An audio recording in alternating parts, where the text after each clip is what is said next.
So I'll make you a deal. If you give me your time and energy for the next hour, I will hopefully give you some really interesting information and tools and strategies that you can use right away to better manage all the very, very high demand, stressful lives that we live. Sound good? Amazing. So I'm going to start with a story. It'll be quick, I promise. I travel a lot for work, and I was in Houston recently for work. And I was going back to the airport, and it was in the Uber, and he dropped me off at the airport. And just as he drove out of sight, I realized I had left my phone in the backseat of his car. It had my boarding pass, my only means of communication, and being the last minute person I am, my flight was taking off in about 45 minutes. So let me tell you a little bit about how I showed up in that moment. I am not proud of this, but I'm going to share it with you anyway. My emotions in that moment were my norm, complete overwhelm and a lot of anxiety.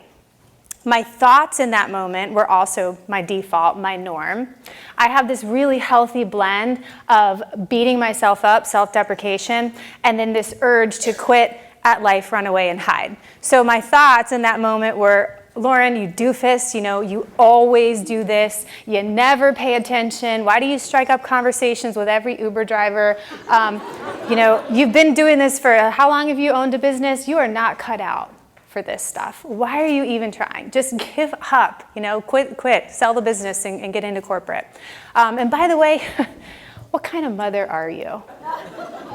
You're traveling for work all the time. You have 2 teenage boys. They need you at home, right? So stuff you would never say to your worst enemy, right? My behaviors also, just threw myself a nice little pity party, also my norm. I usually put my hands over my face. I kind of stomp my feet. I was just spinning in circles, going nowhere. So let me pause there on that beautiful picture of me and ask you to think about the last time you felt like this. Maybe it was a similar moment. So try to conjure up that memory of the last time you really felt this way. I just had a stressful moment. Show of hands. In the last month, he's already raised his hand.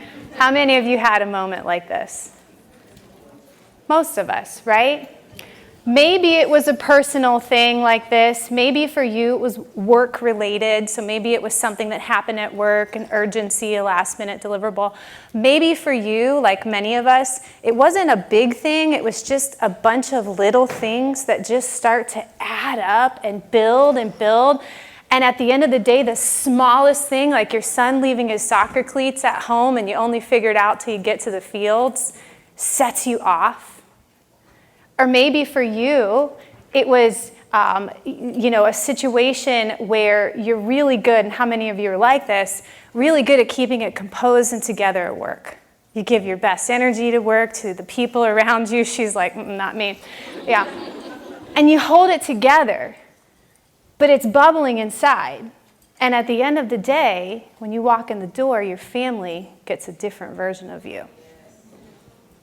Or, how about like many of my clients, eventually you start to see your performance suffering, focus, engagement, productivity, right?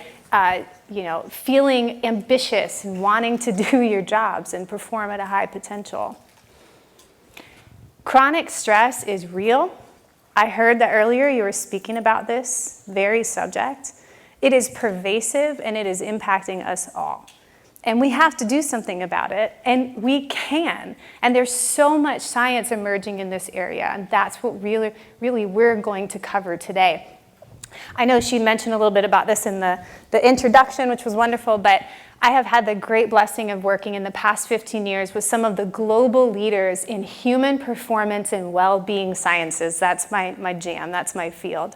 And I mean, some of those companies she mentioned, J&J, right? But the one I want to point out in particular is a partnership that I had with my client, Thrive Global, Ariana Huffington's company, and Accenture, and we did a partnership in conjunction with Stanford Medicine. And my job was to design a course based on some research and science that was coming out of Stanford. And we created a course called Thriving Mind. It's a mental well-being course. And get this, we launched it in March of 2020. How's that for timing? We started with Accenture, and it went on to become the most popular course in their company history. To date, about 250,000 people have completed that course. I think it speaks to the needs of the time and also the power of the research that was in it, which is what I want to share with you today. I took that research, it began sort of this love affair I have with this research on stress in the brain, so I just started to dive deeper and deeper into it, and what you see today is a result of that. So we're going to dive in now. To make sure we're all on the same page, I'm going to start with some very basics of brain science. You may know it, you may not. I just want to make sure we're all on the same page before we get into the whole stress personality thing. So, real basic. Our brains have billions, and I mean billions, of brain cells or neurons. And when those neurons fire and wire, they start to connect together, they create what are known as neural pathways. And some of those neural pathways we're born with, blinking, breathing, your heart beating. And some of them we forge over the years through repetition and repeat. Every single thought you have, every behavior, every habit, every action, every emotion, even every belief that you have is a neural pathway that you have forged over the years. And this is important, so don't miss it. The neural pathways that we use and reinforce the most become automatic, non-conscious, our default, a habit. Best example I can give you is, when is the last time you had to think about the mechanics of tying your shoe? It's been a while, right? But at some point in your life, somebody helped you with the loop, swoop, and pull, and you expended a lot of mental energy and a lot of glucose and effort to learn that habit.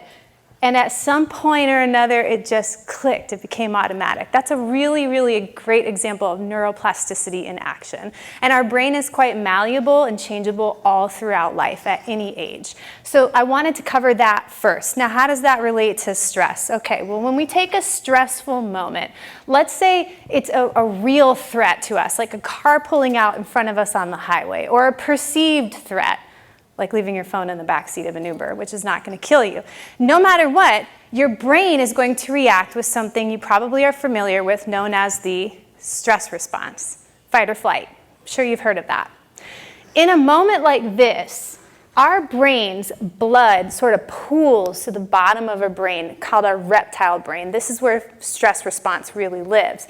And that's when fight or flight gets activated. Now, in a moment like that blood's coming from somewhere. It's coming from your higher order thinking, cognition, focus, attention, decision-making, rationale, all those types of things.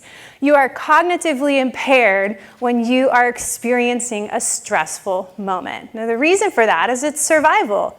You don't want your brain to consider whether or not to slow down for that car. No, you want it to be instinctual and automatic. So you're going to slam on your brakes and maneuver away, right? But no matter what, you're still cognitively impaired when you experience another moment that's stressful, like the one you're all thinking of for yourself in your life, or like leaving your phone in the backseat of an Uber. So here's where things get really cool and where I start to nerd out a little bit. When you're under stress, based on this idea of neuroplasticity, you have default patterns of thought, emotion, and behavior that you default to when you're experiencing stress. The pathways you use and reinforce over the years the most become your automatic reaction to stress. It really should be called the stress reaction, by the way, not the stress response, because we don't have a lot of control over it. And that's where a stress personality is born. And we are all different. We all have different stress personalities based on a number of variables, a lot of different things. Things like genetics, sure, but mostly, how was stress modeled for you as a kid? What kind of environment did you grow up in? Did you experience trauma or not? Were your parents worrywart? Were they screamers? What about your teachers? What about your school environment? Geography, culture. How about past work environments, current work environments, past relationships, current relationships? All of these things shape and mold who you are today under stress, right? Very, very cool stuff. So that is a stress personality in a nutshell. So what we're gonna do, this is gonna be fun. You're gonna take some ownership here. Your job today, I'm gonna show you 8 different stress personalities that in my experience, based on the research we've been doing, but also based on our clients and our interactions and the many participants we've worked with, we've come up with 8 very popular personalities. Yours could be new. You could help me find a new one today. But your job is gonna be to figure out who you think you are under stress. It's not to box yourself into one of these 8 personalities. It's just to build awareness to say, maybe this is my default, okay? So that's our job today. So the first thing I'm gonna ask you to do is recall that stressful moment I asked you to think about a few minutes ago. Now I really want you to pull it back into your mind. When's the last time you felt really stressed? How did you feel? What were your body sensations? What were the emotions that felt most persistent for you? How did you behave? How did you act?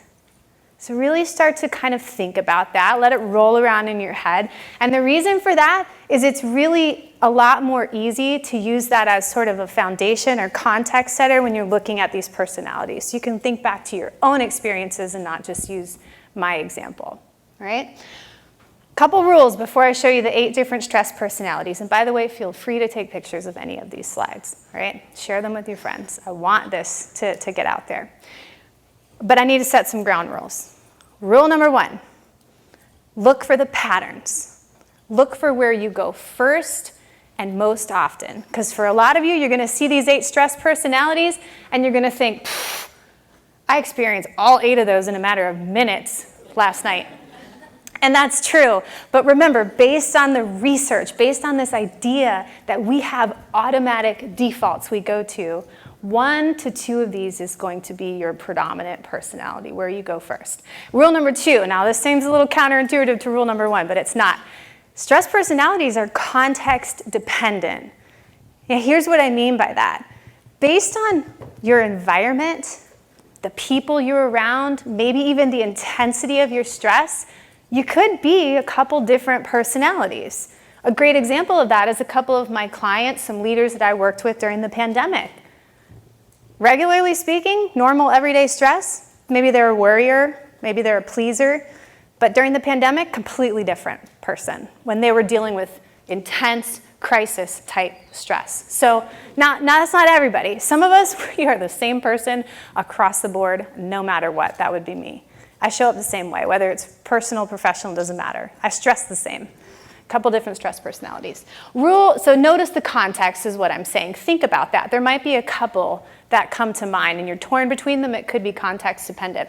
Rule number 3, do not diagnose other people. See everybody at your table? Don't diagnose them, all right? Don't diagnose Barbara on your weekly Zoom meeting just because you see her and you think you know her based on how she's reacting. Tempting as it may be, the reality is we don't know what people are feeling and how they're thinking on the inside. The behaviors don't always betray it. So I will give you this. I will give you your best friend and your significant other. You can go ahead, diagnose away. You know them well enough, right? And then rule number 4, have fun. It would be very ironic if this stressed you out. So make sure you're enjoying this process. This is not scientifically validated stuff, right? This is just meant to be fun, fluid, and an awareness-building activity for you to get to know yourself under stress. Why? Because research has shown that the more you know about who you are under stress, the better you're able to manage it, and the better you get to know how to intervene. That's why these companies invest so much money and resources into this science and getting it out there in the world, because performance simply improves across the board when people are more self-aware. And guess what else happens? Now we start to influence other aspects of the business: engagement, retention, KPIs being met, performance returns. I mean, I'm telling you the performance metrics improve across the board when people are more self-aware. So that's why it's supposed to be fun, fluid, and just an awareness builder. So how do we tap into that superpower of our stress personality? The reason I even include this is to help people understand that stress is neutral. It's neither good nor bad. The function of the stress response in the brain is to mobilize us to do something, whether it's fight, run, please, freeze, doesn't matter. And that's important to know, because in those stress personalities, there is something that we can use. I am a runner, for example. I'm not going to be the best person to take action immediately, but I am probably the best person to back up and really be thoughtful and considerate. And I'm very connected to my emotions because of that, and more likely to be empathetic to others. That's a superpower that I would want on my team as a leader. Now, I have to watch that because it doesn't always serve me well in every situation. But these superpowers lie within each of these stress personalities. And some of the fun of this research is trying to uncover, what is the superpower that lies within yours? What is that unique aspect of your stress personality that you can actually leverage for growth, right? Because again, not all stress is a bad thing. Sometimes high stress environments and situations mobilize us to be incredibly high performers. So I don't want people to think that stress personalities are something to be conquered or fixed. They're just something to be aware of and to leverage where we can and when we can. And when we can't, how do we get away from it with that stress reset strategy? So what we're going to do is we're actually going to start with an assessment. This is very much going to be a give and take, an interactive morning for us. I'm not just going to stand up here and talk the whole time. You have notepads at your table, and I want you to take out a sheet of paper for me. And while you're taking that out, I wanted to let you know that this assessment, I've adapted it to meet our needs, but the original assessment was created by a man named Dr. Jim Loehr. Dr. Loehr is kind of one of the fathers of corporate wellness and energy management, performance psychology. He's been around for a long time. He formed the Human Performance Institute, and he's also a friend and mentor of mine. So I want to give him credit where credit's due that he developed this assessment. It wasn't me. So here's what we're going to do. I want you to make 2 columns on that sheet of paper for me. And on the left column, the first column, I want you to rate on a scale of 1 to 10, 1 being just a little bit, I don't value this very much, and 10 being I value this more than anything, how much you value the following categories in your life. This is not a sequential thing. You don't have to rank anything. They can all be 10s, they can all be 1s. So I want you to tell me, how much do you value your faith in your life?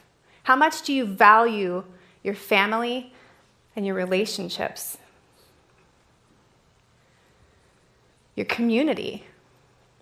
Now, when I hear community, I think my church home, my neighborhood, the bunco girls, the softball team. How much do you value your personal health? How about your happiness? Your happiness, not your kids, not your spouse. How about rest? And then the last one, work or vocation. And don't worry, we don't have little cameras checking out how much you value those things. So once you've finished rating how much you value these areas, I want to move to the second column. We're going from values to actuals. How much actual time and energy do you invest in those areas of your life on a scale of 1 to 10, 1 being none, barely any, 10 being I put all my energy and time here. And for you analytical people in the room, I know who you are because I'm one of them. Yes, I put time and energy together on purpose. So you can, if it makes your brain feel better to split those numbers up and put 2 in there, you go for it. So go ahead and fill that out. How much actual time and energy do you invest in these areas of your life? And I want you to circle or highlight the areas of your life with the greatest discrepancy between numbers. For example, and it can go either way, I value my personal health at an 8. I'm investing a 1. Or it could go the other way. I value my work and my vocation out of, a 4 or 5. I'm investing a 10. Because the point is, these are the energy suckers. This is what pulls you to be Michael more of the time. These areas of your life that you're not investing maybe enough energy and time in, and I'm going to break those two up in a second. So pay attention to those. As we talk for the rest of the morning, I want you to kind of be thinking about these areas of your life as potential opportunities to invest. Either a little bit more time, a little bit more energy. And yeah, there's a big difference between the two of those. We spend most of our adult life at work, right? But there's a huge, huge difference between the amount of time you give somebody or something and the amount of energy you invest in it. There's a story that the man who created this, Dr. Lair, he tells. It's about a CEO of PepsiCo that came through a 2.5-day retreat that covered a lot of these similar themes, and he took a similar assessment. And it kind of rocked him. He was spending a lot of time at work and then a lot of time at work at home. He would get home at 7:30, and he would plop his things down and sit on a chair, and what would he do? Take out his email, grab a beer, skip dinner with the family. Family would run off to bed. He'd have dinner later on. And it was this cycle that he wanted to break. It really rocked him, this time energy thing. And so he decided that coming Monday after this retreat, he was going to make some changes. He talked to his wife. Things were going to be different. He was going to come home and invest more energy in his family because that's what he valued the most. And Monday comes, something comes up. Of course, Murphy's Law. He had to work late. And he called his wife and he said, please keep the kids up, just this one time, just late this one time. And she agreed, and he gets home at 9 o'clock. And he drops his stuff, and he runs upstairs, and he plays with his kids in a way that he hasn't played with them in a long time, on the floor, fully invested. And it was maybe 15 or 20 minutes before, Mom called it, and they had to go to bed.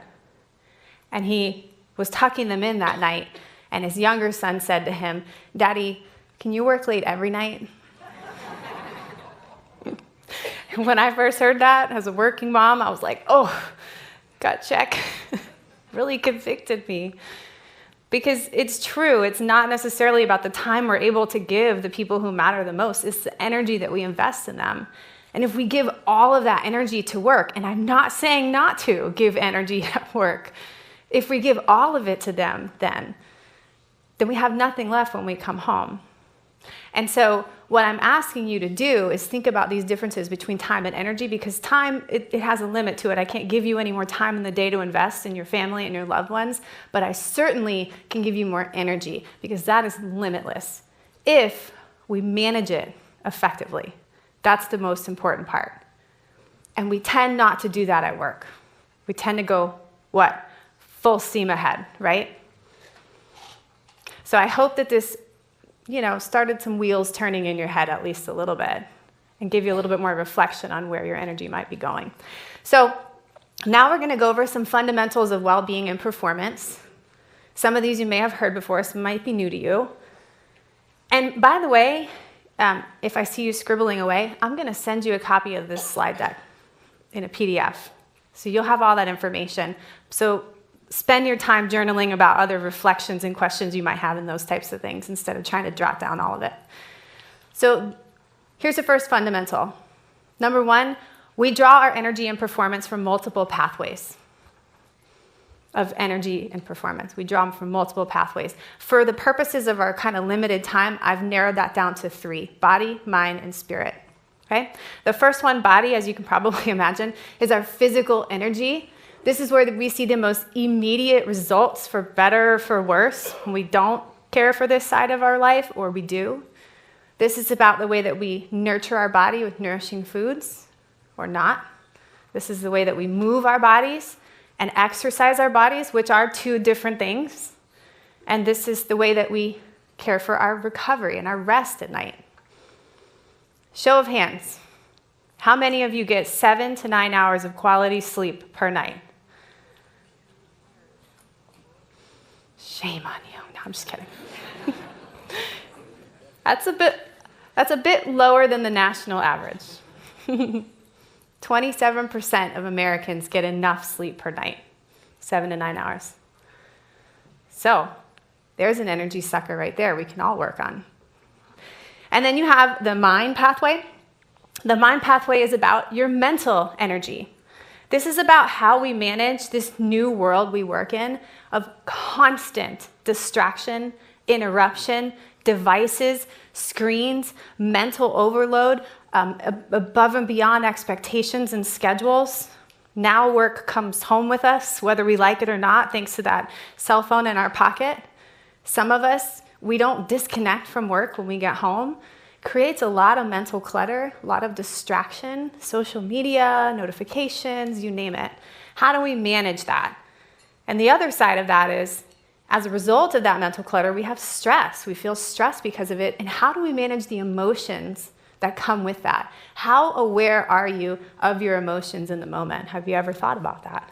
And what do you do with them when they're not serving you well? So that's that mental pathway. And then there's the soul pathway. As you can probably imagine, this is about our spiritual energy. Not necessarily just your faith life, although, for me personally, that's a big component to it. But it's about our purpose and our sense of meaning in life, our sense of calling or mission. How clear is that for you? When's the last time you sat down and you thought about, what is my life's mission? And for those of you who have thought about that recently, or you have a really clear picture of it, that's great. But are your actions and behaviors day to day, and the decisions you make day to day, aligned with that life mission? Because we can say we live for this one reason, but are we taking care of our physical health aligned with it, for it? Are we taking care of our mental health and well-being for it? And so it gets a little bit more complicated. So those are your 3 pathways.